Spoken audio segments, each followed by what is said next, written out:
I'm sure you were expecting to hear the voice of a beautiful elf or a wise wizard, so they could spin you a tale of gold and ancient evils.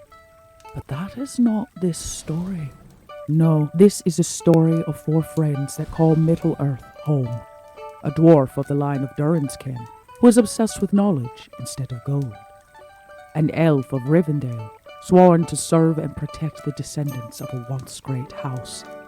A banished dwarf, seeking glory and proof that there is more to life than what lies under a mountain. And a hobbit of the Shire, who collects treasures of the smallest kind.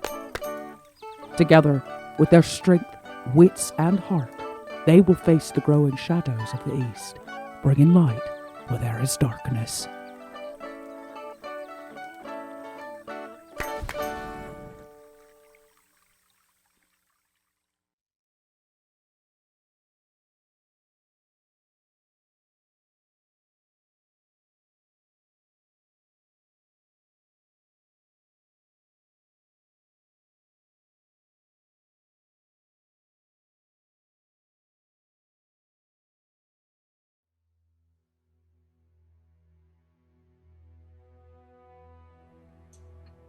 There is a shadow in the north.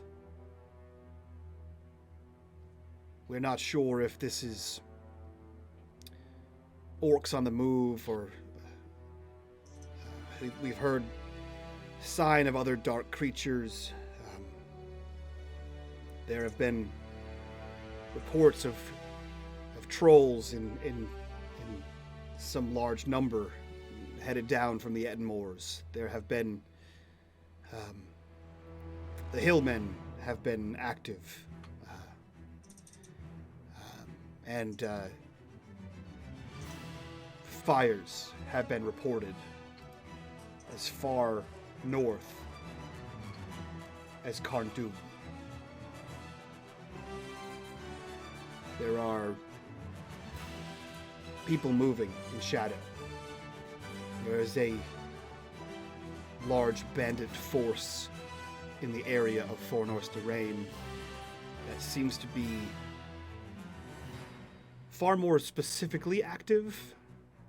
They are not your general rabble-rouser. There's not enough travelers that far north to really rouse anything. They seem to be interested in the ruins themselves, which can be... Wait, what ruins? The ruins of Fornost. Why would they be interested in those ruins? The ruins of Fornost are... they're one of the last bastions of the Kingdom of Men, the time past. The Battle of Fornost was the final battle of the Witch King of Angmar. It was also one of the sites of the Palantir. Another one? There were 7 in total. In the last few weeks, I have heard the name, the Witch King of Angmar, more than any other point in my life. And you're now telling me weird things are happening and we can't draw some kind of odd conclusion? Who is telling you that? Well, everybody, it feels like. We could go back to the beginning. These sightings, Mr. Dwarf, these sightings are what prompted the Rangers to meet. What you're saying is exactly what we spoke about. Oh, well, I wasn't really at the meeting. Of these. You're not a Ranger. Precisely, which is why, I have this conversation with you now, because, even dwarves can draw conclusions, and I think, it might be helpful, since we're going to be traveling that way, that you tell us everything else you know. The Grey Wizard mentioning anything about not looking at the message, or just doing a courtesy. Well, it sounds like he's been in our business, it seems only right we peep into his. Well, That would not be my Fair intention is to fair. do the peeping, but Well, I'll do it. I'm not there. I suppose you are Okay. making a good point. The letter reads as follows. I trust this letter finds you in good health and unyielding spirit, though I fear the latter will be tested in times to come. I write to you of a most unsettling discovery, which perhaps has not escaped your keen awareness. The shadow grows stronger. The whispers have reached me of movements in the north, the foul reek of old sorceries being awakened, and dark creatures becoming increasingly bold in their incursions. One such creature, a sea serpent of prodigious size, assaulted a ship out of Londair. All were lost save one, Captain Solheim, son of Solston, a barding of notable metal, whom you will be meeting, for he bears this message. The captain was found clutching a jagged tooth of the serpent, a dark omen by all accounts. I have reason to believe that the serpent may be no ordinary beast, but a servant of the shadow, possibly under the sway of dark sorceries. These suspicions lead me to Gorlank, a sorcerer thought long dead, but who I fear has returned to serve his dark lord once more. Your task is twofold. First, muster your rangers and gather as much intelligence as you can in the northern regions, particularly near Mount Graham, where Gorlank was last known to frequent. Second, investigate any unusual occurrences that bear the mark of dark sorcery. Disappearances, strange rituals, or the appearance of dark creatures in lands where they have not been seen before. I especially urge you to pay heed to rumors of cult activities or gatherings that worship the shadow, as these could be linked to Gorlank's resurgence. Keep this information to a trusted few. These are desperate times, and we cannot afford the cost of treachery or folly. Should you find it prudent, employ Captain Solheim in this quest. He has lost much, and would, I believe, relish a chance to thwart the darkness that took his crew. In fellowship and hope, Gandalf. Wait, so you're saying we didn't actually get rid of it? What do you think Rangers have been doing? What do you think I have been doing for centuries now? We all have been fighting for centuries. You know, we keep the mountains clear and have helped. You know, I understand it. I do. But, you know, when we're talking about, like, the darkness and evil of the past, we're talking about, you know, war and mass death and genocide. And I guess what I'm saying is we've been at a period of peace, except Smaug. And that problem was handled by men. And you're telling me we just put a lid on something and what it's seeping out? Yes. Like a kettle bubbling over. Well, how do we turn the fire off? Alfred, if you're the first one to hear it, your elf ears are keen to pick up slight changes and vibrations in the world around you. If you're not mistaken, you hear a whisper. A voice. Low, baritone voice that just sort of blends in with the hollows and moans of the wind. You listen acutely to this sound, trying to pinpoint where this is. Are you hearing this? Is this actually happening? Are the stories, the things, the pressure of everything that's happened, memories of ancient times before that you just had, are they playing tricks on your mind? And you make out what you think to be 3 words. And the moment you focus enough to hear the words, a shiver runs through your body. A feeling of disgust, a feeling of wrongness fills you from within and sort of spreads out. You hear the words in a deep, bassy baritone voice. Thraknaz Gvorat, Thraknaz Vorat, Thraknaz Gvorat, over and over again. You focus on this sound and you realize that it's not coming from here, and there's a moment of where the hell could this be coming from, and then you realize it's being carried on the wind. This is a skill not known to many, and that makes you think further about who could do this. And you realize that the pit in your stomach that is growing, that roller coaster drop feeling that you're feeling, the dread and fear, this is black speech. You're hearing the black speech of Mordor. Never have you heard those words uttered before. And you feel something wrong. Something is off here. This isn't how this dream goes. And you turn opposite you where there should be a roaring fireplace, a door to other chambers of your family's estates. And you see instead open nothingness. You see as if the mountain were cleaved. You see this room is now a window to the vast world in front of you. You see from here as if almost if the mountain itself rises above. You see that bird's eye view, very similar to what you've seen here on Weathertop. You see the land stretch out before you. You see the break where the blue mountains separate. You see the Shire stretched out before you. You see the towers of the White Downs. You see the towers of Elisterion by the Grey Havens. You see the Shire stretch out before you. The large, the old forest. You see Weathertop, and you see that crescent moon shape of the Misty Mountains. And something in the north grows. At first, it just seems like a darkness.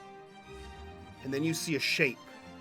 Not a man, not a crown, nothing that you would expect to see given what you've heard.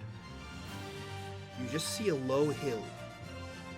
A lone, low hill. It rises, and rises, and rises, and rises, and is realized the shadow being cast across the land comes from this hill as it rises and blots out the sun.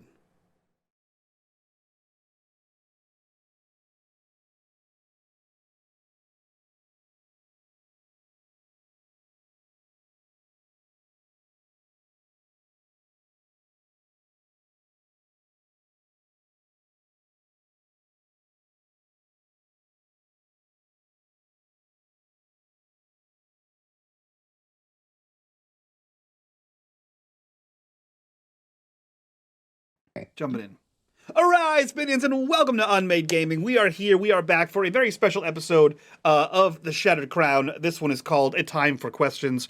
I feel underprepared because I am not actually in this episode for the most part. That being said, if you guys like what we do here and you want to support the channel, the best way to do that is over on our Patreon. Link for that down below. While you're down there, click on that Discord link. Join us in the Discord. Be a part of the community. Be a part of the conversation. Chat about this game and all of our other fun games and all of our other cool things that are coming out soon. And that's really it.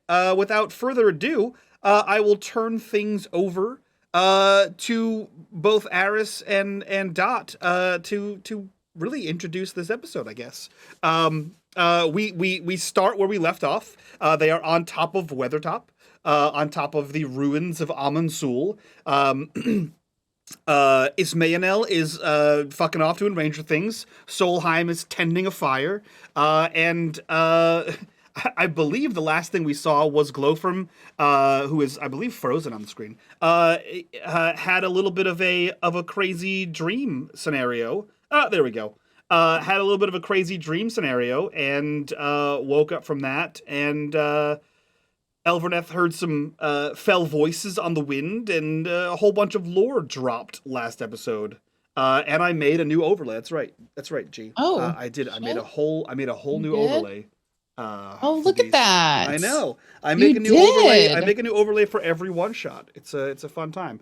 Dot will be right back. Her internet crapped out, and she'll be back any second now. That's fine. Yeah. You know what? There she is. Perfect timing. Excellent. Look. She's almost back.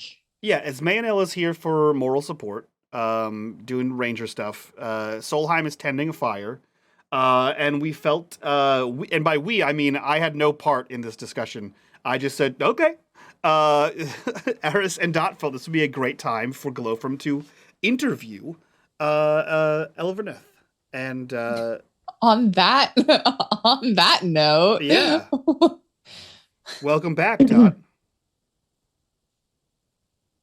So I think I can check. Is this thing on? Oh, yeah. I'm lagging, aren't I? You're very laggy, but you know what? You're here, and that's what's important. Yeah. Okay. Let's keep telling ourselves that here in 5 minutes. Okay. Oh no. But we can only tell ourselves that if you're actually here, Dot. You got to come back. Oh no. Oh no. You got to keep moving. You can't stop moving. Wait. Is it holding strong? Yeah, just keep going. Wait, I think it's holding strong now. I'm sorry, y'all. There's literally something that happens every day at 8:30. Just is a thing. Okay, how am I sounding? You sound great. You sound like Dot. Okay. Yeah. Everything seems to be Great. working. We're just going to make the best with what we got. Okay, great. Yeah, I'm excited. Let's do it. Yeah. So the scene is set. You are all on Weathertop. I believe Glowfrom had a strange vision of a hill. Yeah, that's where you guys are at. It is nightfall on Weathertop. There's a small fire being tended by Solheim. And you see Esmael pop in and out every couple minutes or so with a small bundle of things or a little bit of food, something like that he's caught or foraged, and then he makes his way back up here and disappears into the night doing whatever rangers do. So I turn things over to Glowfrom and Elverneth. Is everybody sleeping? No. No, we're all up, just kind of sitting around. Oh, the we're fire. all chilling? Yeah. Well, I wouldn't just ask you, like, openly in front of everyone to spill all of your secrets. Well, Weathertop is actually far larger than they make it seem in the movie. So there's plenty of space for you guys to go pick a corner and go discuss whatever it is you want to discuss. This is the sketchiest setup ever, Mike. What do you mean?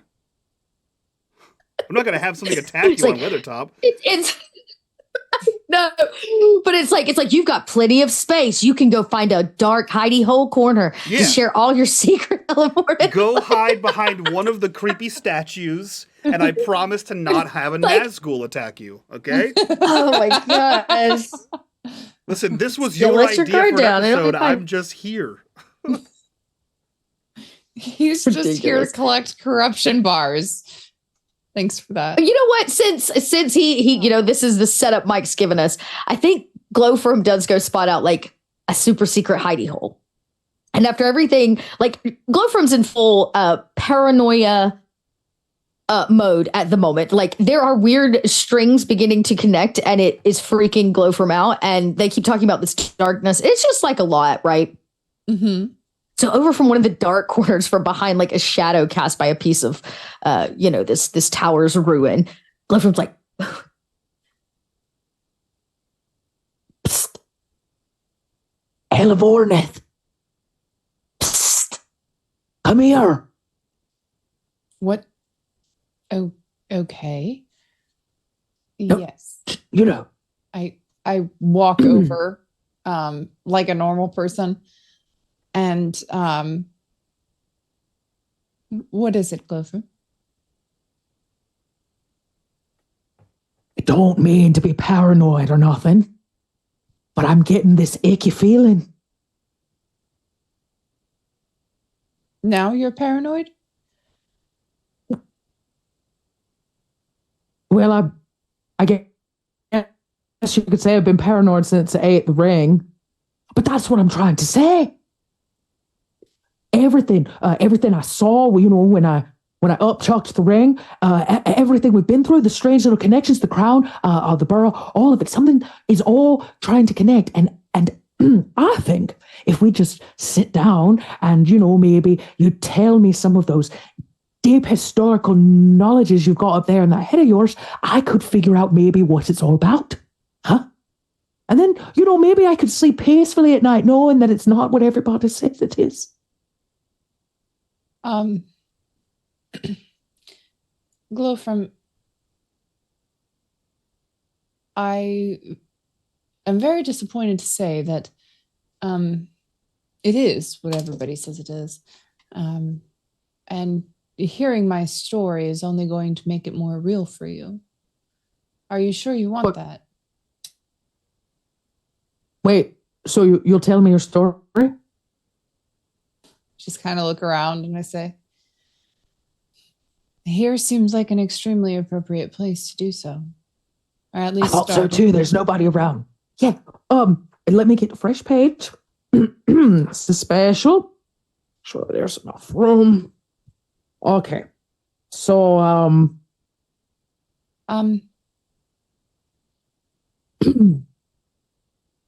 well, all good stories have a beginning.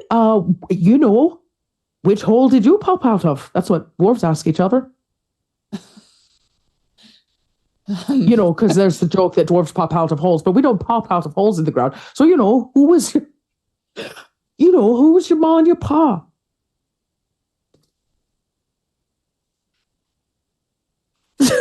We've all been there. Popping out of holes.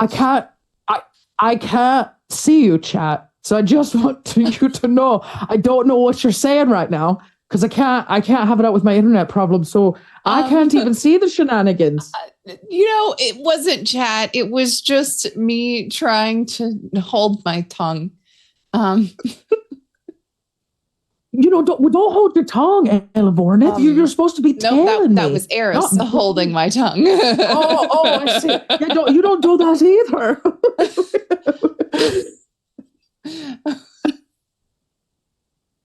I put it in our chat.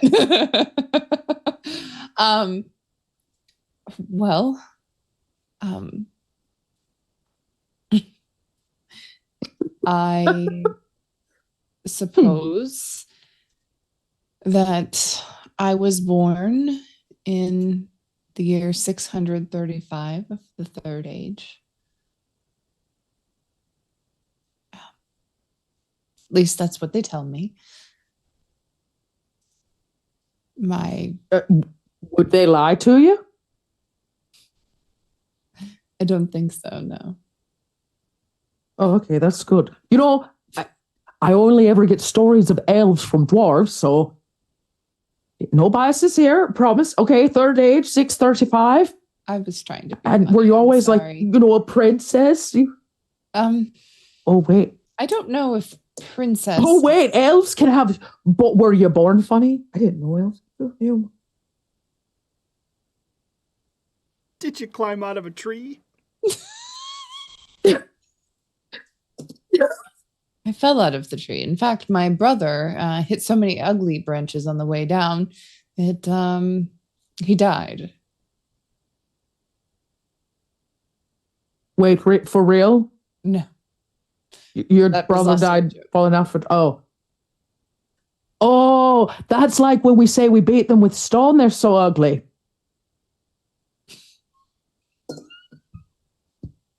It's just a different metaphor. Oh my God. Okay. All right. So I'm learning so much here. I'm gonna. Oh, okay. Glowfrom and Elverneth kind of puts her hand on the book. You have to write your Elvish joke down about falling through the trees. I'm not sure if you're learning quite exactly what I wanted to teach you so far. However, I think that eventually you'll understand that I make far more jokes than you previously thought. You just didn't realize they were jokes. So, my father's name is Aladan, and my mother's name is Phelan.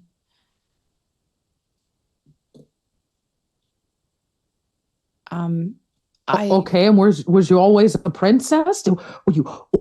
Ooh, princess was is your not mother a quite princess?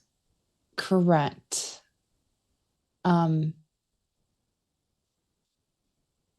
My grandfather is known as the Lord of Rivendell. He is not a king or anything like that. In fact, many of the... So you're a lady? Yes, a lady would be more accurate.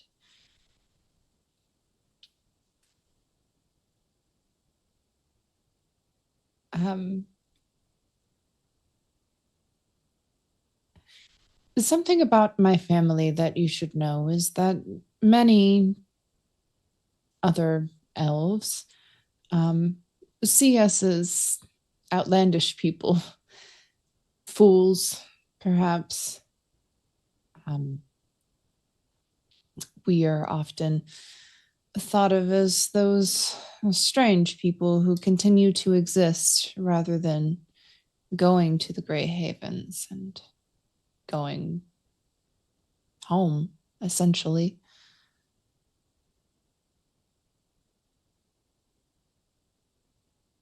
Not only that. Do you not? Oh, I'm sorry. Go ahead. Not only that, we mix with other people's rather regularly. Most elves tend to stay to themselves, unless needed. What was your question? Oh, I have so many. I was going to let you finish. You can ask a question. Clearly you have. Okay, let's go back to the part where your family are said to be fools. What does that really mean to elves? Like, have you done something foolish, or is it just because you don't want to take this long boat journey to a place you ain't never seen? Well, I mean, some of us have. But... What, saying it? Yes. And come back?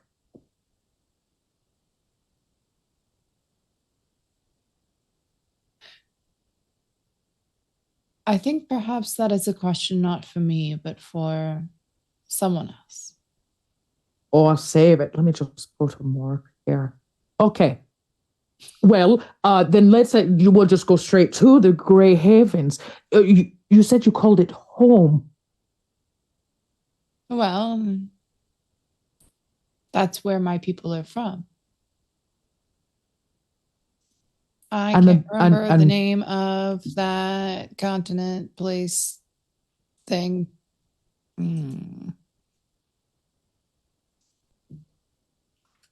Mike's not even going to turn his mic on. So Nope, lazy. I also He's going to type it. I also forgot what it's called. God. It's called Valinar. Valinar, thank you.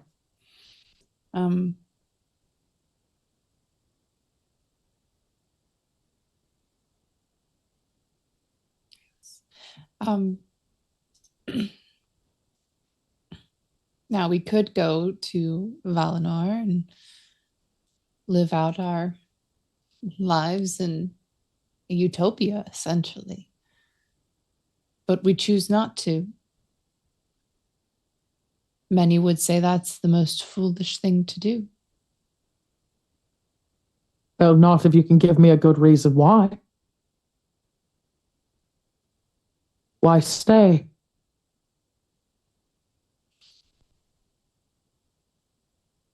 I suppose we all have different reasons for it. Most of us feel like our work here is not done. There's too much going on.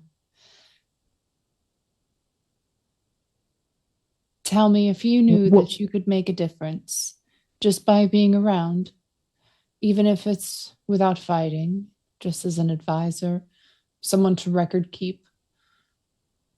Would you leave?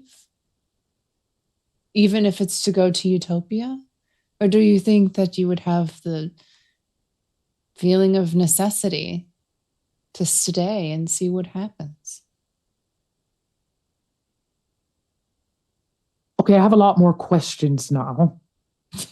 But I've never had that kind of responsibility. Nobody really wanted to give it to me. That was all for Gamley. So I kind of did leave home and didn't really plan to go back. But this is different. You say that there's just too much going on. What do you mean? Well, You act as if the people of Erebor are your responsibility. they're not. But perhaps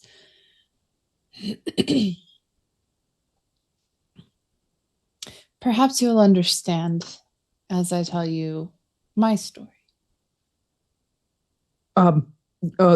Yeah. I cannot speak for my father, my uncle, my grandparents, my great-grandparents. I can only speak for myself. But there are so many people here that have made a difference to us in our personal lives. And sometimes those changes that happen in our lives make such a profound change in ourselves that leaving seems like an indescribable pain, torture.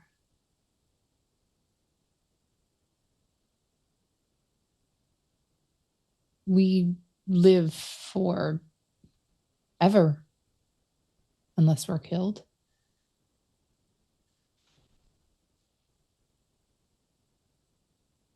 It seems appropriate that even if we are not directly involved, there is someone here recording how it goes, what happens. Oh, that's me. Figured you'd get that one. Well, so you talk like you have reason to stay. It means something to you. You said profound change. Did you meet someone? A little tete-a-tete, little, or was it, something bigger than that? You said profound change. I've got to know what it was that changed you. Well,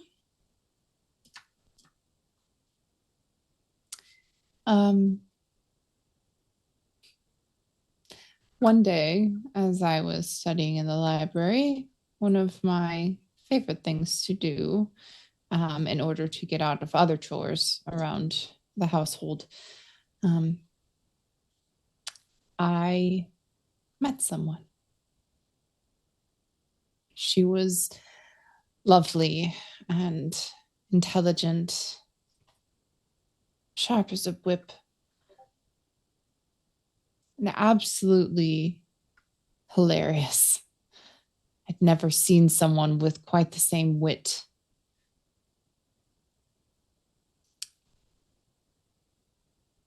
Does she have a name?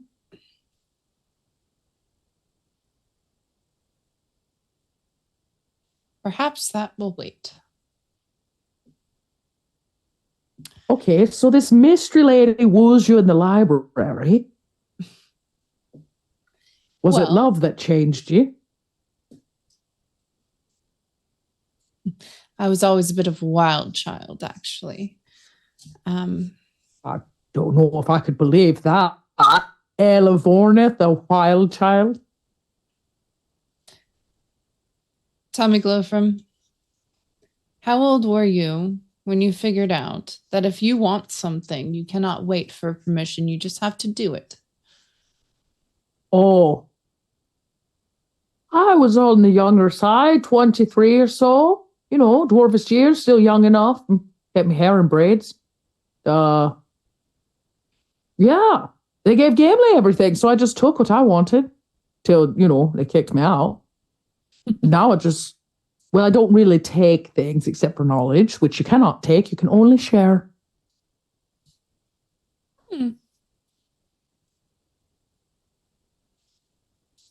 I suppose you could take it. If it Well, were yes, you could, but only what good's it written. going to do you if you can't share it with nobody? Knowledge don't mean nothing if it don't get shared. Its value is in the sharing. That being said, back to your love life. All right, so you used to like the library. Did you have a favorite book? You know what? It's not about. Is it still in the library?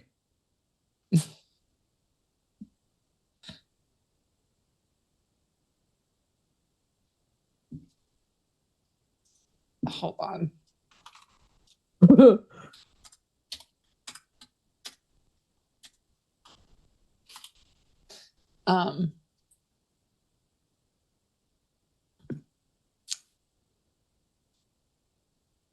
Sorry. I wish you could see my notes. They look Chat got me. insane. Chat got me off train of thought. What was the question?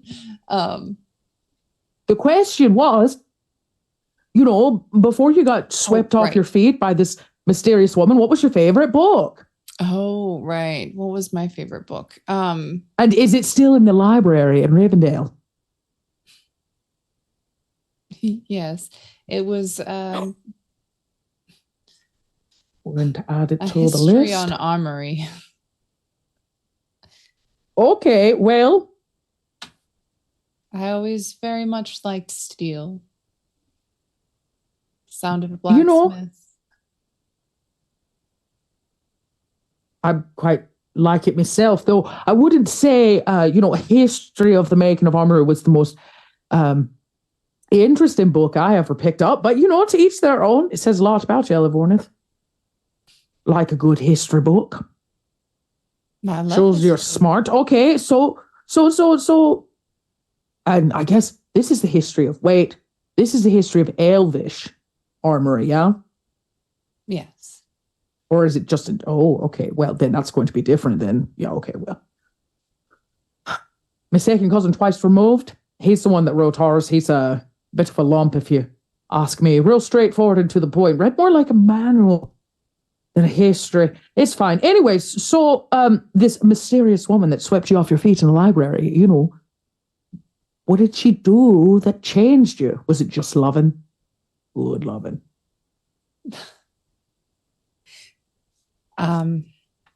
Nothing quite so crass as that.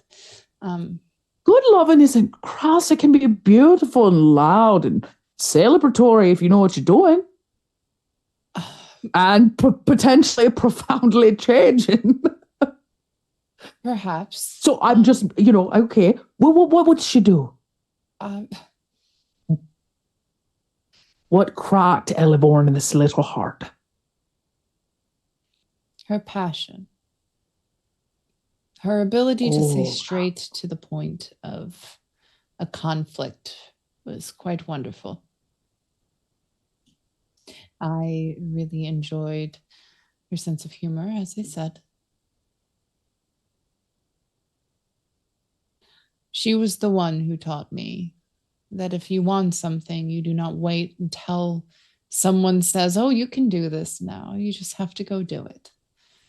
And maybe make apologies later, or the result of the doing will speak for itself.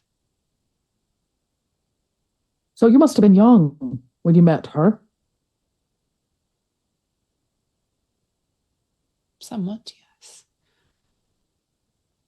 I do suppose it depends on your meaning of young. Well, I guess in elf years, because most of what you've told me is about, not things inside the walls of Rivendell or your youth. It seems that you're mostly defined by your service to the Rangers. Yes. But that story starts in the library. Oh, that's good.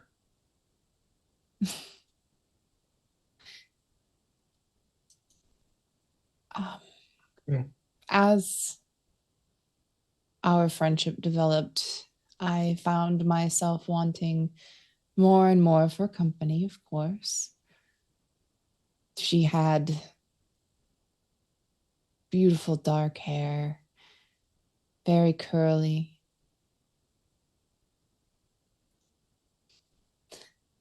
The most deep and molten brown eyes, almost like the color of amber.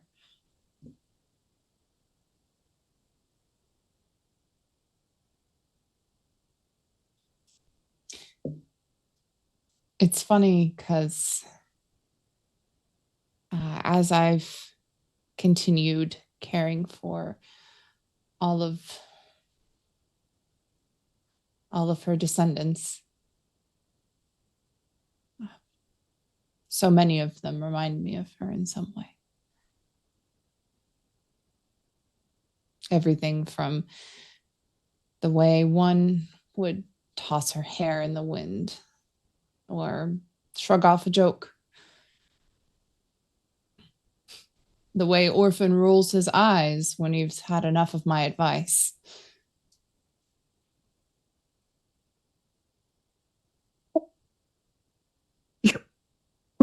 Wait a second. You didn't fall in love with an elf. No. You fell in love with the Dunedain. Dunedain princess, no less. Oh.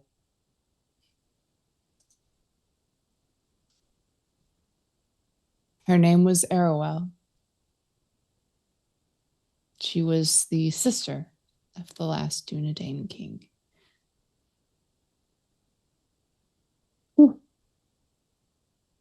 You sure know how to pick them. I don't think there was ever a choice. Love doesn't seem to do that. Doesn't leave room for choices other than... I wouldn't really know. I don't think I've ever been in love, Elvorneth. You? Well, I have, and love can be sweet and bitter, cold and warm. Love is pain and pleasure and sacrifice.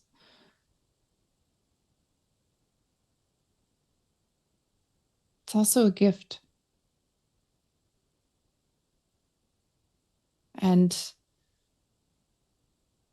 when my love asked me to watch over her son before she left me, I could not say no. See. And so you've just been watching over the sons of her lineage since then? Yes. Essentially. And what about Orphan? He is the first one who has left. I probably could But have he gone after him. is... But he is of her blood. Yes.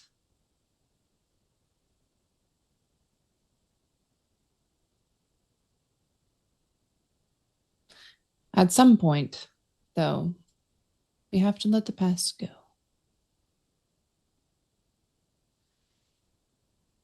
Oh, is this like your moving on journey? You know, your little trip to take the next step away from, you know, your...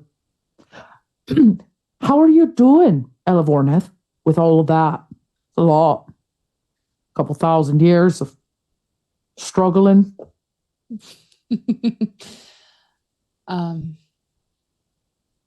It's been, I don't know.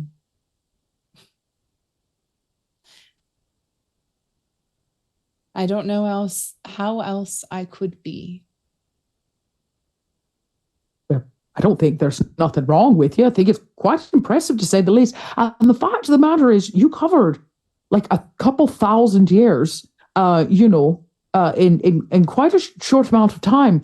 I feel like we skipped a few things because, you said you were born in 635, which means that is the earliest portion of the Third Age. We're talking about, when there was actually still a lineage of kings for man, great white halls and all that. Yes. There's also been, a war or two, between there. Nothing to just skim over.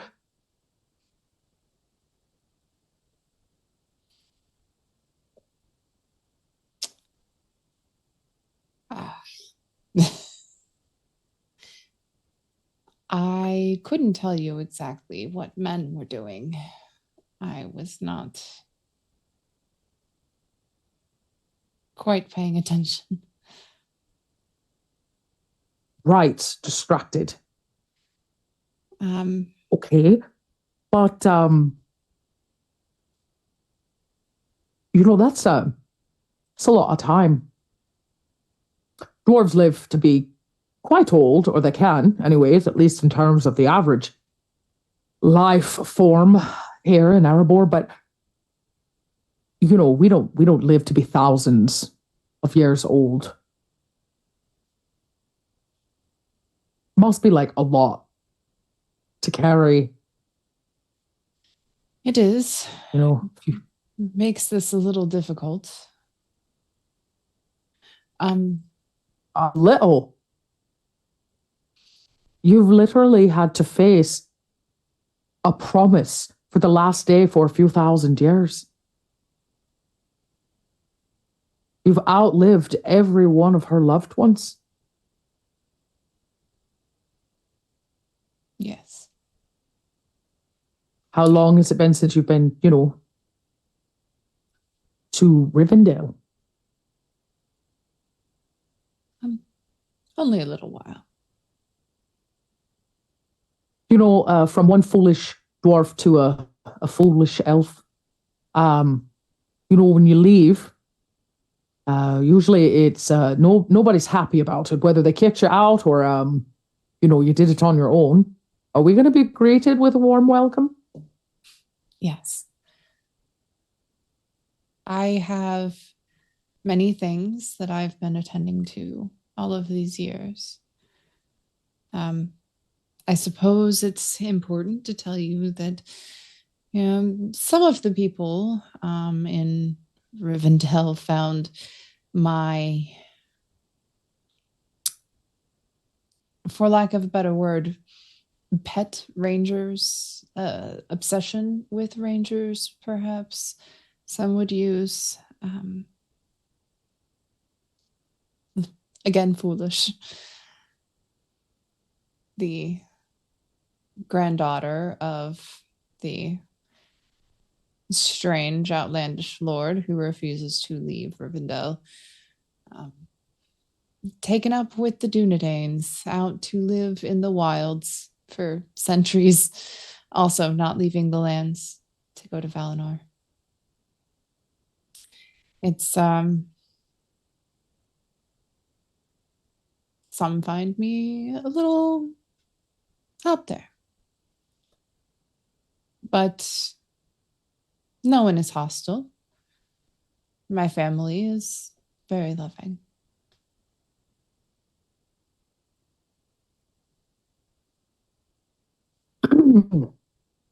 I took it upon myself at one point to start going out on my own, doing things the way that I thought they should be done. I was about 600 or so, not very old. I did get into a few tiffs, of course, and there were a few times when I had to be reined in or rescued by my father. But as I got older, I was allowed a bit more freedom, and even rode with Glorfindel to try to defeat the Witch King of Angmar. There's that name again. I told you there was something in your story that was...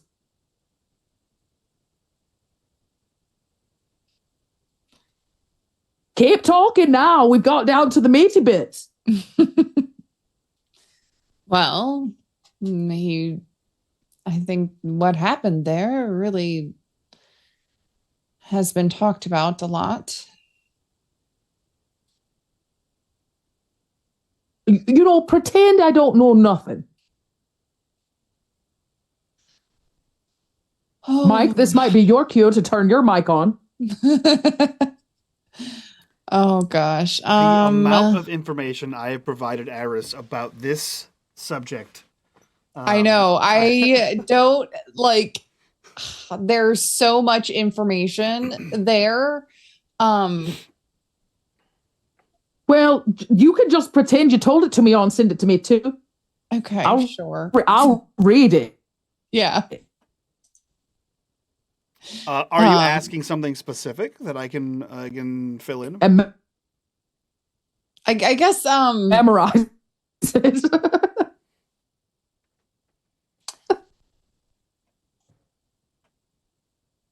Are we losing Dot again? I think so. It's supposed to be coming back on now. The internet, no. I was about the battle. Oh, there she is. Oh, about the battle. Oh, no.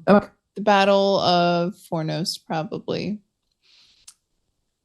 Let me see. Just a sec. Let me read.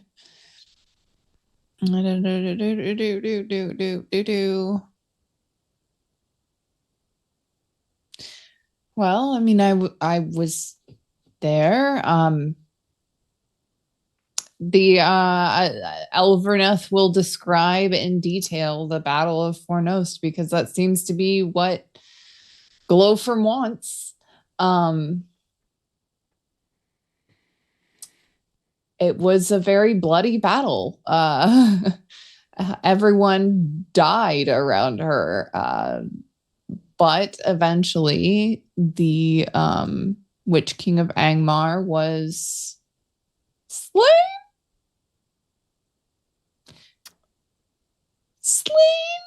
He was defeated. Defeated.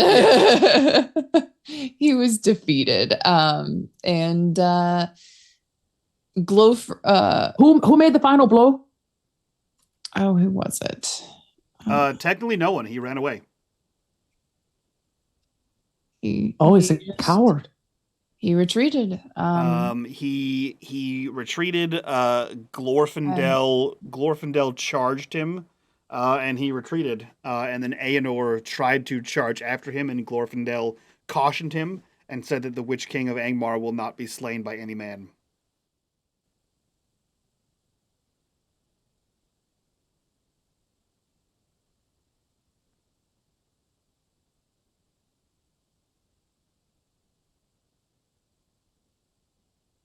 Okay.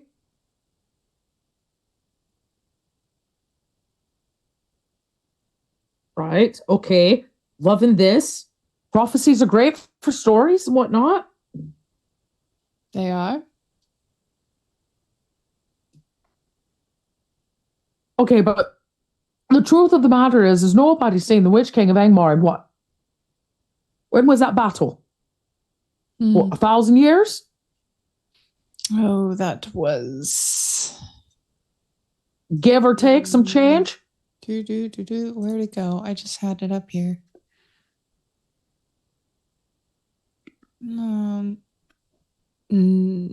Third Age, 1975. Okay, so... It was just you're already 1,300 years old when you face this battle. Yes. I mean, what's it like facing down what they say is pure evil? It's Awful. It's What? terrifying. I can't write lyrics around that. Okay, that's a little better. Keep going. You're the poet, Glowfrom. I'm just telling you my story. I know, but you got it in you. Let me just show you.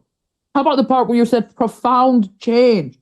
Or you said that love can be sweet and bitter, but also a gift. Stop. Keep going. Just keep talking. You're doing great. Tell me about it. I mean, everybody talks about him. I cannot speak on war the same way. For I do Oh, not but- love war.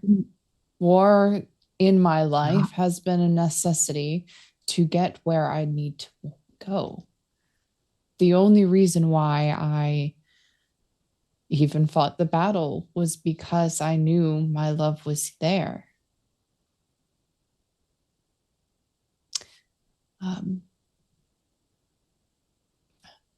Our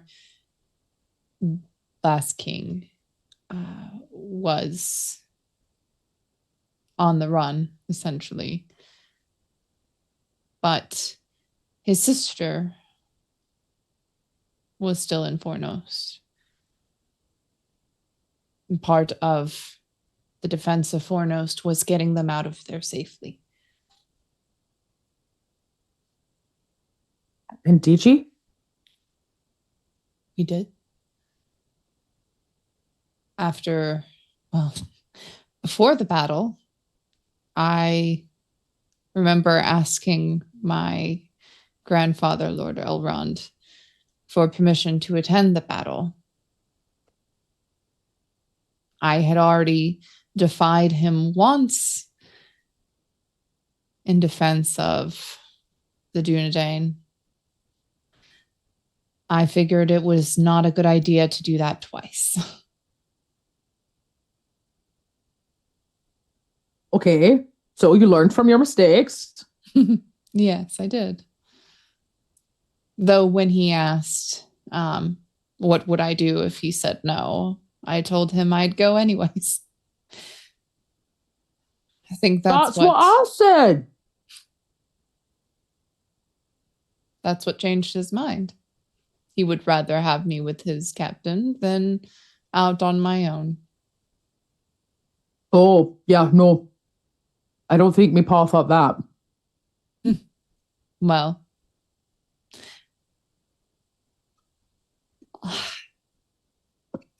perhaps Lord Elrond is slightly wiser. One can only hope. Okay, so you witnessed this great battle against an ancient evil, the Witch King of Angmar. Participated in, not just witnessed. Though it is part Okay, of my life I would rather forget. Battle is never I guess I understand. beautiful. No. But if art is about beauty, knowledge is about truth. And when we know the truth of something, we can learn from it, right? You just taught us that. So, if we can think about what happened, maybe we can learn from it so we don't repeat the same mistakes we did last time. So, I'm just saying, you fought him, but how did he rise to such great power? Evil doesn't just pop out of holes in the ground. It is a mystery. One that I have kind of been... Nobody knows. He just wait. We've been trying to solve the mystery of where the Witch King of Angmar's came from? I mean, I guess the elves have. Elverneth looks at Glowfrom very, very hard. Judging. Clearly trying to decide what she should say next. Glowfrom, how brave are you feeling at the moment? Well, usually when I call people off to dark corners, I'm looking to get lucky. But tonight I was looking for a story, and I seem to have found it, because no longer am I asking the questions, but you are, which tells me we're really close to something.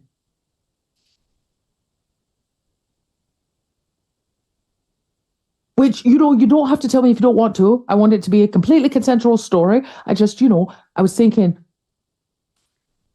the more you know.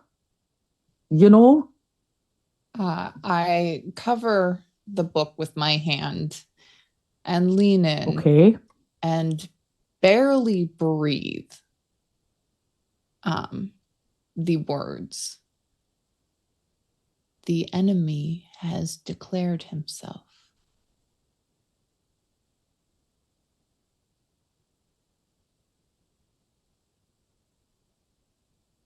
Well, what in the blazing firesmith does that mean? I declare myself every morning. Good morning, Glowfrom. You're here. What does that mean? The enemy.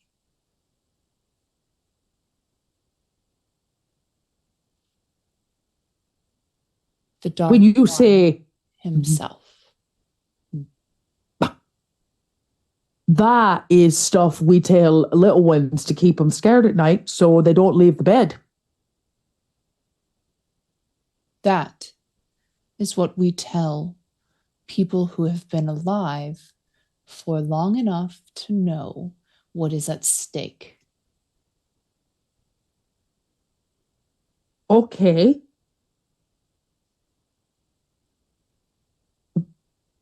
We are hearing all of these signs. We are witnessing all of these signs. And that is why we are on the path we are. I'm having trouble understanding. I'm a pretty bright dwarf. Excuse me.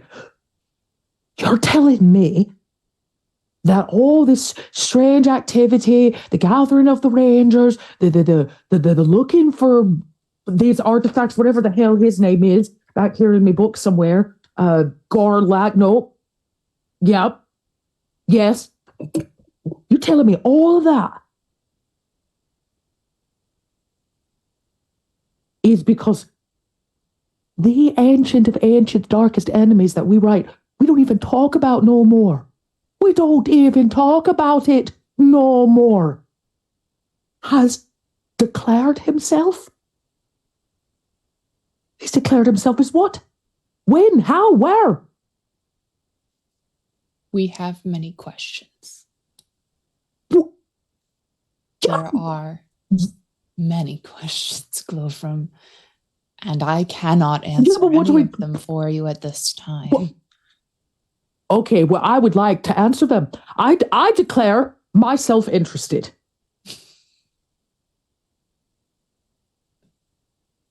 I don't know what any ancient evil has to say about that, but Glowfrom's gonna find out the truth. How do we get one of these Glowfrom Dales that just run at people and they retreat? We should get one of those. What?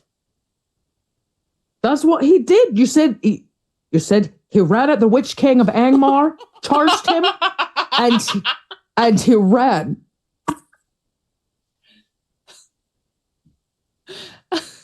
Alfred actually laughs out loud.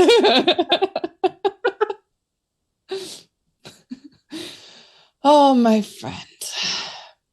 Glorfindel I thought is a person Glowfrom we will meet very soon.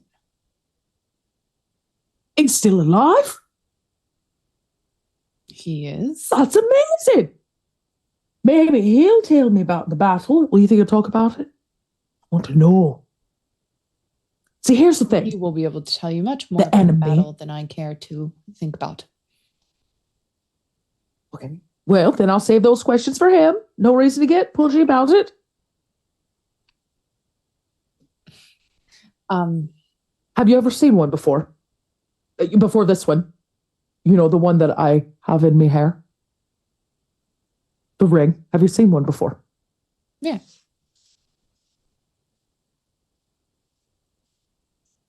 Lord That's not your first wears one. his. And so you know what it was when we saw it, and you still let me swallow it. I don't think "let" is the correct word here. I think, maybe a fairer, bolder warning could have served both Willie and I well, but I understand subtlety. Yeah. So,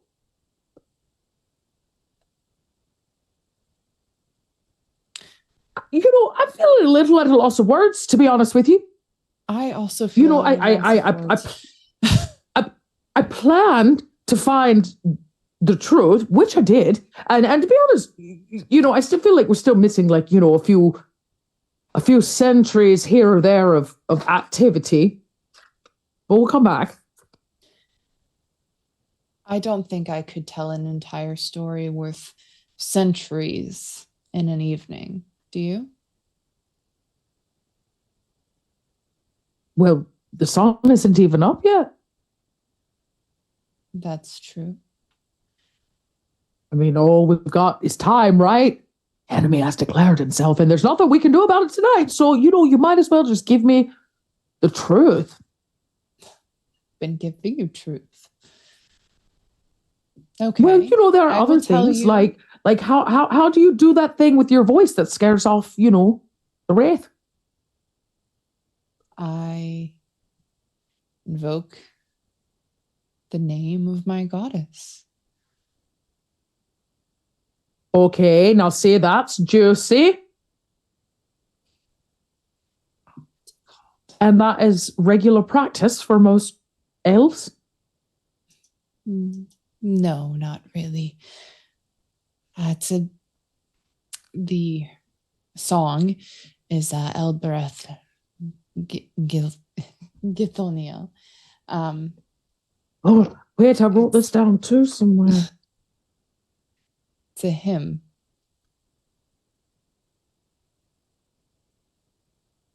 Yeah.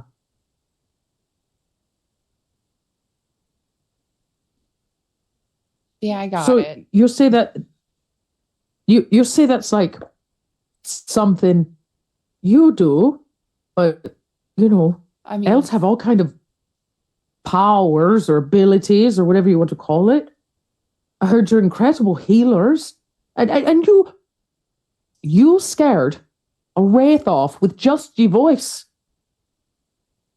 that was the hymn. I called on the star kindler, and I received an answer. Thankfully, or else we would all have been dead. Oh no, yeah, no, I agree with that. No complaints for me. I think it's quite incredible,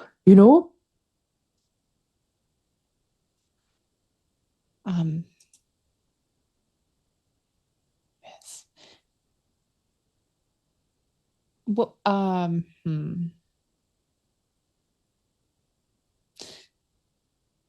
I suppose in the way of things, there were many years, centuries, that were rather quiet. Before I got out on my own, I did not leave Rivendell very often, of course. I was a child of... And they couldn't risk my safety. Not after what happened to my grandmother. So, is it well known what happened to her grandmother, Mike? About whose grandmother? Oh, about Eris? Elveneth's grandmother? Oh, yeah. Yeah, you know exactly what happened to her. Right, she was kidnapped, yeah, and died in as a prisoner of war. No. She didn't die. She was rescued later by Rescued by her sons. That's right, by both of her sons. Yep, that's right. But she died. But she did die after being rescued. Yes. No. Okay. She left. She went to the Grey Havens and She couldn't handle it anymore. That's right. That was the only way she could survive. That's right. Basically, everything became she basically fell out of love with Middle Earth because of everything that happened to her while she was kidnapped. Yeah. Or while she was prisoner. Right. When she was a prisoner. Right. I hate not to be insensitive, but I actually do know that story. So I guess it's understanding you might be a child of safety and nurturing after such a horrible event. yes, well, that was before I was born, so I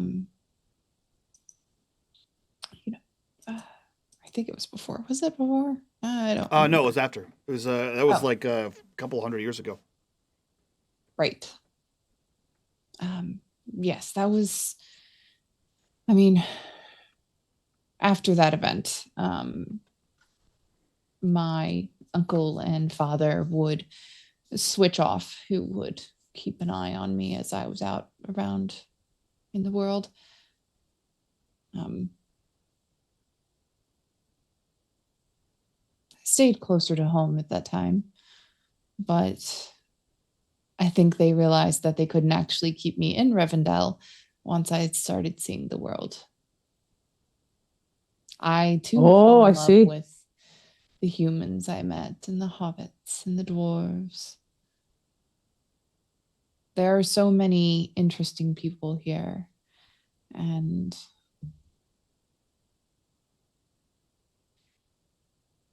I'm not sure if I could bear to leave it.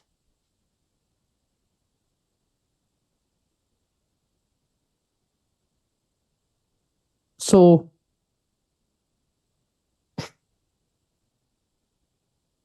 just going to finish off my story here, and then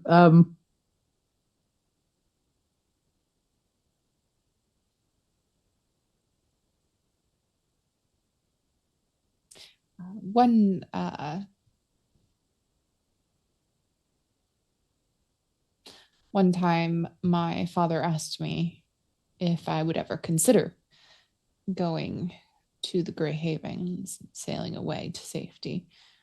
And I actually told him no, because I didn't want to live in a world that she hadn't touched.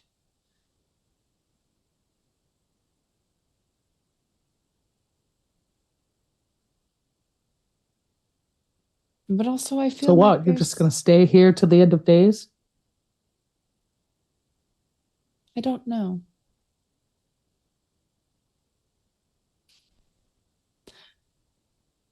Lavoneth Baradel means doomed girl, staying one. That's your name? Yes.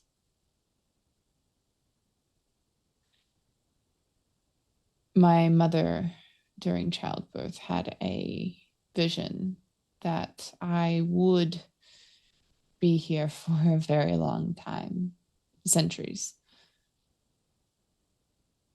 And I wasn't sure exactly what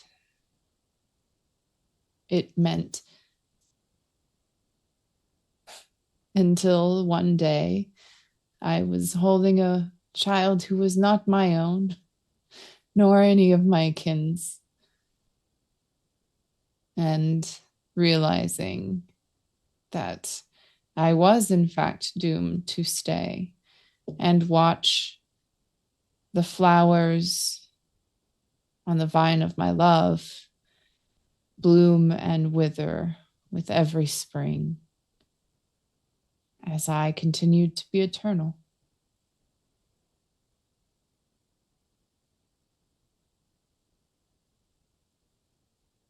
So would you call that a curse? I would. Watching. great thing about a curse is it can be broken. Yes.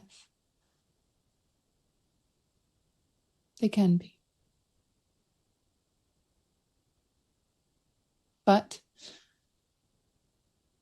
I don't think that I'm done here yet. Feels like there's something When do you? I have to do still. When will you know you're done? I don't know. Yeah, me either. Kind of left with no plan.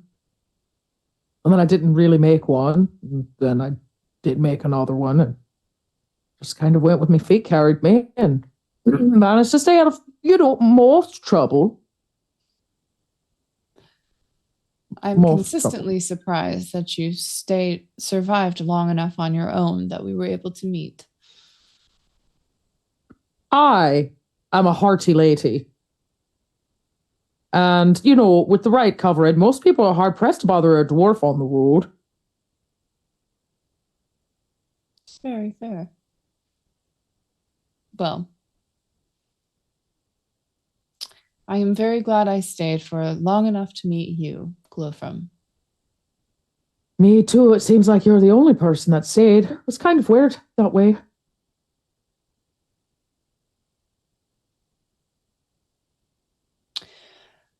Perhaps it's because you're a bit of a rebellious spirit.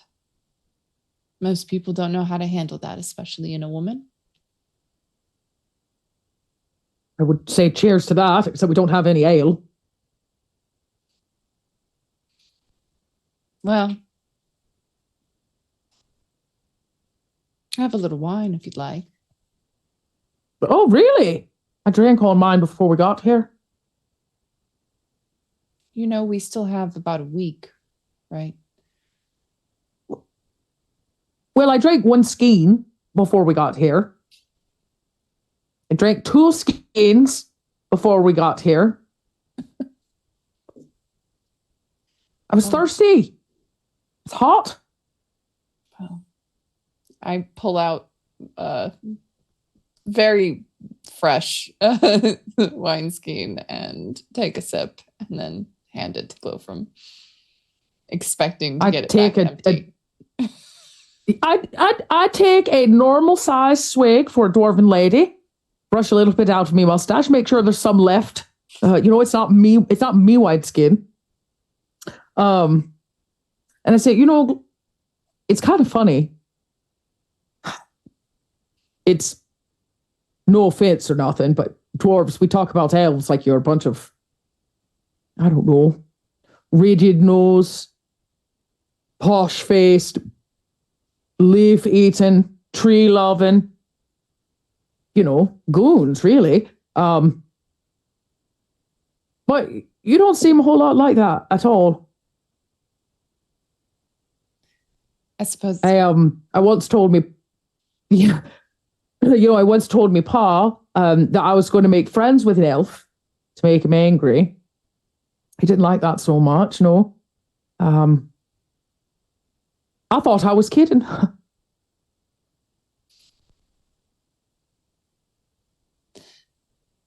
Guess not.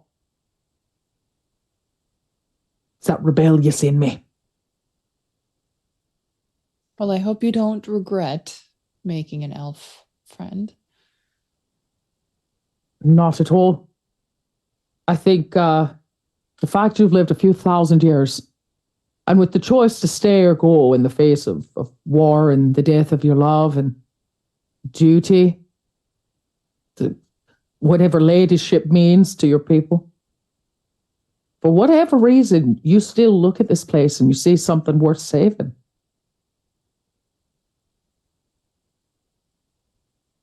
Do you not? Oh, no, I do. That's why I'm here. Much like you, I grew up not in trees and trapped away in some beautiful place called Ravendale. I grew up inside a big mountain, a bunch of other smelly dwarves. Kept inside, forced to finish growing my beard, so I looked like every other one of my brother's friends. Safekeeping, it was. Safekeeping. But yeah, I always for the safekeeping, but never for seeing what was outside. And much like you, when I got outside, I didn't really want to go back. I wanted to see it and be a part of it. I thought, now there is something worth writing down. I guess saving, in a way, for time, the sharing of knowledge and all that. So maybe we're on the same path after all. Just walking this place that most people look at as mud and dirt, hating on each other. Elves and dwarves, men and dwarves, men and elves, you know. It's a bunch of hate. But if you can see past all that, of what's actually worth saving, now that's not people you find very often in Elbornith, elf or not. This is true. And you've been doing it for nigh on 1,000 years. More. I'd say if I was going to have me any friend, you'd be the one I'd want. Well, thank you. Come on. So what now, Elbornith, at the end of your interview? You told me where it started, the things that have changed you, the horrible bits that have affected you. Well, what about at the end? Are you really cursed? Is it just fate? Or will you one day sail off back home? Do you want to go back? I guess back. Would you want to go? That's the interesting thing about my story. And the most exciting part of all. It's not finished yet. My future isn't written. Neither is yours. No, but for the first time in a long time, I'm a bit scared of it. Future is scary. The past is also scary. I guess. It's at least in the past. Yeah. My pa and all my uncles used to tell me all the stories about the travels they got to take back to go slay the evil monster known as Smog, to reclaim our mountain, blah, blah, blah, blah, blah. Death trip, the whole lot of it. But when they talk about Smog, and in both his initial attack and the reawakening, they talk about it like it's something else, otherworldly in its evilness. So bad, in fact, it seems like a fairy tale. Couldn't possibly be something that bad. How do we get up and look at tomorrow knowing that the enemy has declared himself? This age has never seen nothing like that. Maybe not. But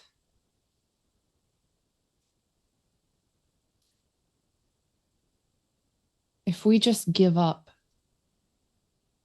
if we just say, well, there's nothing we can do, we're too small, they win. I don't disagree with you there. Means that they win. Blow from never throws her hands in the air unless you're patting me down for weapons, okay? And to give in to that darkness, again, they win. My question isn't about giving up. My question is, what do we do? Keep looking for light. Keep hoping. There's something about this ring. It doesn't give me the feeling of light or darkness. It's like a hole. It's like it's like music on the wind. Like calls you in, you have to follow it. Bad news. I actually feel kind of guilty about bringing it back to Rivendell. What if we put everybody in danger? I admit. What if they won't take it? See, these are the things you should bring up to me. I've been pondering them too, keeping me up at night. Do you know how much lembas bread I've eaten in my stress? I was wondering where lot. it went. Stress eating, you can't leave me.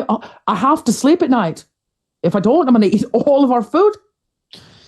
So we're going to need to start finding some answers, Eliborn. You know, I don't get worked up about very many things, except for, you know, this and clingy dwarves. So. Glofrin, I regret to inform you that was a lie. You do get worked up about quite a bit. No, I'm a pretty level-headed dwarf, you know. You're a little high-strung. Yeah, since I had to swallow a ring and smashed a wraith in the face with my hammer. You know, have you ever heard of, you know, instinct? Deep down inside, you know, my instinct said, what better place to keep it safe? Would you go, you know, taking my corset off? Probably not. I didn't think the wraith would neither, and I thought if I could just get it in a place he ain't never going to touch, you know, it would be safe, and Willie would be safe. So I'm just saying, wraith or no wraith, I didn't think nobody was coming inside my corset. Trust me, I built it. It ain't meant for taking off. Now I have questions. Oh, well, you know what, Elivorn? You're going to have to save that for, you know, another sunrise, because this was your interview. Plus, nobody wants to know about Glowfrom's life. Trust me. Actually, I'm quite interested in your life, and I was going to ask you to return the favor. Well, as long as you don't write it down in no book. So you can write my life. I only want to say my name and the author title. Well, I'm just saying, there are some things worth telling. Me 80 years of wandering about this place, you know, hanging out with hobbits, drawing pictures of ancient relics, and getting people drunk so I can write down their stories don't amount to much. I feel like that would amount to quite a lot. Well, it does on page. That's the whole reason. Well, it's funny you say that. I do have multiple books. You know, I've just put them away for safekeeping.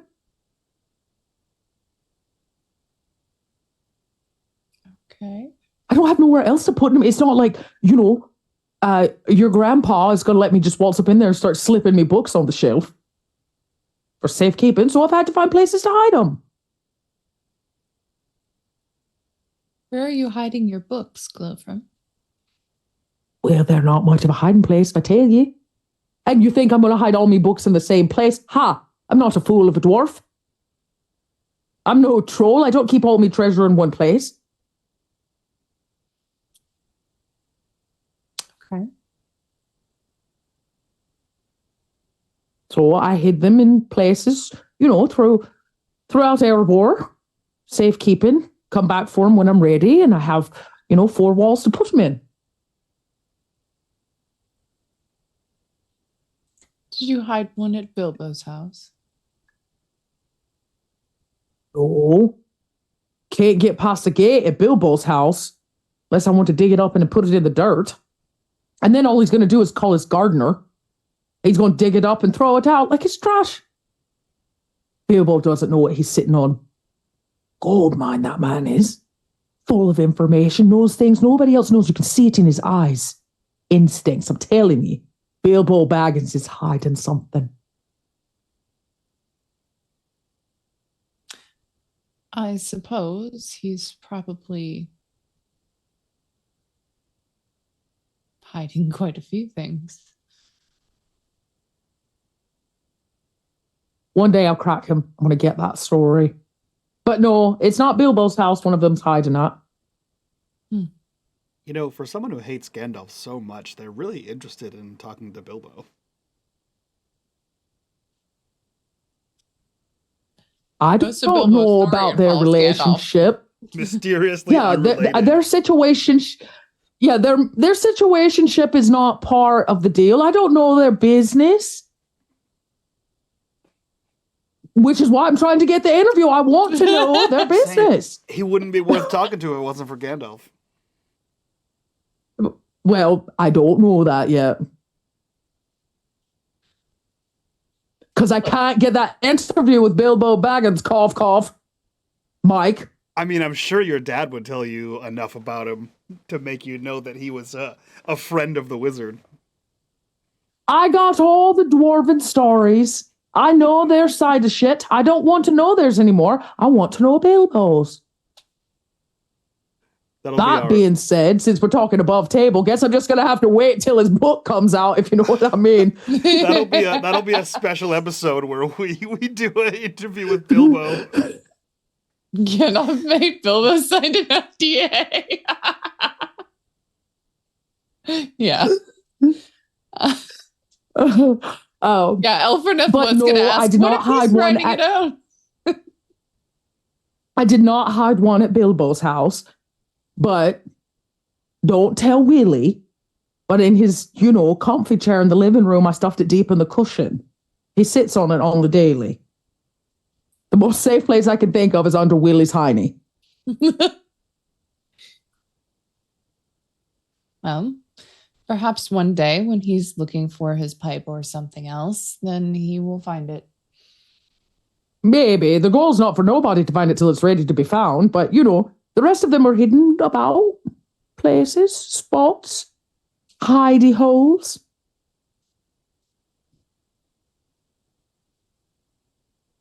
Like I said, you can't keep all your treasure in one place, so I put it all in one place. All it takes is, one match or, a bunch of thieving bandits to lock us in a burrow to steal everything that's, I've worked for.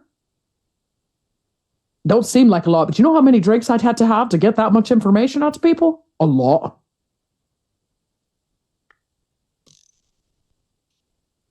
You could have saved some drinks by buying better ones. Yeah, but they drink a lot. Okay. Plus, on the occasion, I need him to go take a wee so I can finish writing my thoughts out, Fill them up with cheap ale. Get a proper break every once in a while. You think Narvik would take a hint? Did he get up to pee one time while I was tripping on a ring of power? No. Not one time did he have to go take a wee. He stood there and watched it happen. Disgraceful. I feel like I missed something. What happened with you and Narvik? Nothing. That's the whole point. He's out here thinking things. You wrote inappropriate things. I corrected it. I did. I finished it. The Ballad of Narvik. Oh, I rewrote it. Well, I really just extended it. More like satire it is now. Let's see. It's in here somewhere. But yeah, I rewrote his song. It starts one way, it ends another. Real surprise ending.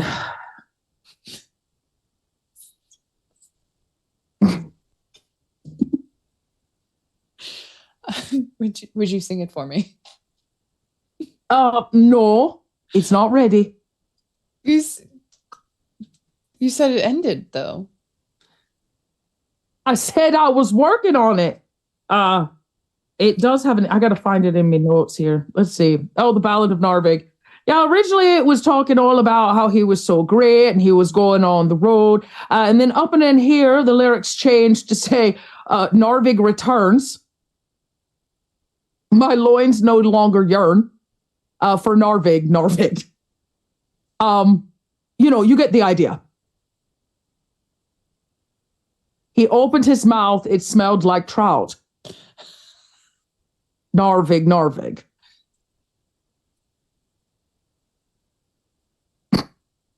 This poor man. I blame this on chat. No, this was a corruption bar, and I too am allowed to level up the corruption.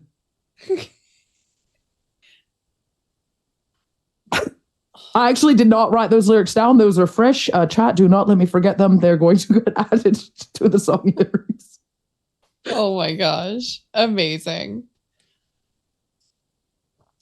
Yeah. In this case, distance did not, in fact, make the heart grow stronger.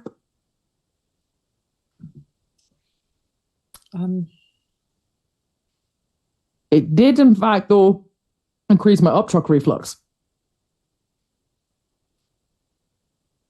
Being far away from him made you more likely to vomit? I don't think that's...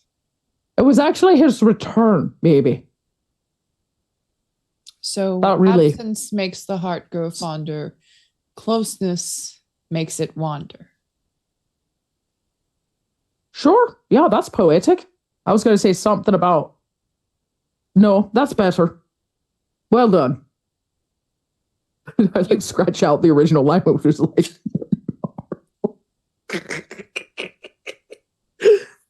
Yeah, yours has a more of a rhyme to it.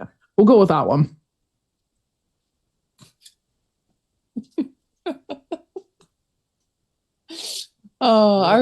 So we spent some time reworking the Narvik song. Yeah, so I feel like We spent the rest of the night finishing the ballad. I feel like that's the perfect place too. Is as we devolve into the relationships of dwarves, and Glowfrom's abject rejection of Narvik's love. You guys rework this song until morning, until first light. And I think that's where we'll wrap this this interview. Yeah, there have been already been requests to do more interviews with other characters in this and other campaigns. So Glowfrom is down. We'll see. Yeah, Glowfrom's always down for an interview. I'd love to interview more people. Hell yeah.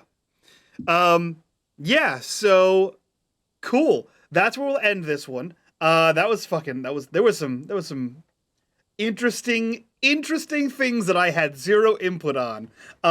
Which is yeah. Oh my god. I saw you leaning down so much to write things. Yeah. I did. I was not sure if you were going to bring up that Sauron has returned. I had to drop something real good. Yeah, that was juicy. That was a spicy little reveal there. Yeah. Well, you put it on there, and I was like, oh well.